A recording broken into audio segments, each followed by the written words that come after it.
welcome back to my channel. Oh my god, the first 𝐵𝓸𝓿𝒻𝓆 day is here, guys. Oh my god, questo è il primo giorno del 𝐵𝓸𝓿𝒻𝓆. Can I speak Italian and English together? Ragazzi, oh mio dio, non potete capire quanto è stata dura girare questi video e soprattutto cercare di caricarli entro l'1 dicembre. Entro il 1° dicembre. Non è assolutamente stato possibile, ho dovuto lavorare un sacco sulle clip, ma finalmente ci siamo, ragazzi, ci siamo. Questo è il primo video sul 𝐵𝓸𝓿𝒻𝓆 e come potete vedere oggi stiamo facendo le Christmas cards.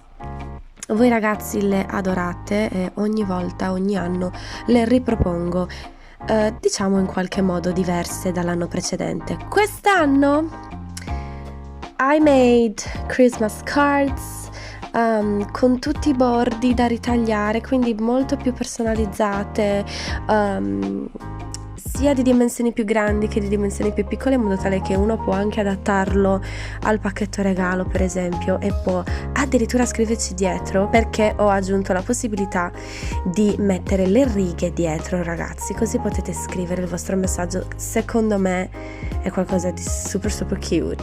Ovviamente fatemi sapere cosa ne pensate, guys. Let me know your opinion in the comments, and of course ci vediamo tra 2 giorni esatti con il nuovo, ovviamente, video per il 𝐵𝓸𝓿𝒻𝓆. Quest'anno farò un giorno sì e un giorno no, proprio perché non ho assolutamente, ragazzi, il tempo materiale per poter pubblicare ogni singolo giorno.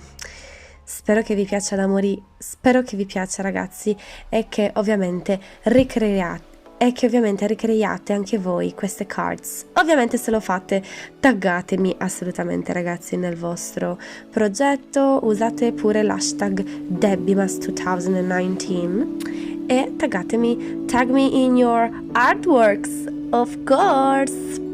Ovviamente seguitemi sui social, vi aspetto su Instagram.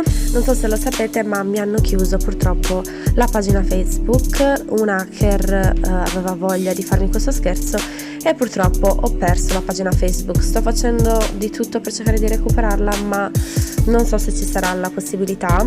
Nel frattempo ne ho creato un'altra, quindi se volete seguitemi lì, ma comunque la pagina che utilizzo di più è Instagram. Quindi spero che questo video vi piaccia e ovviamente alla prossima, ragazzi.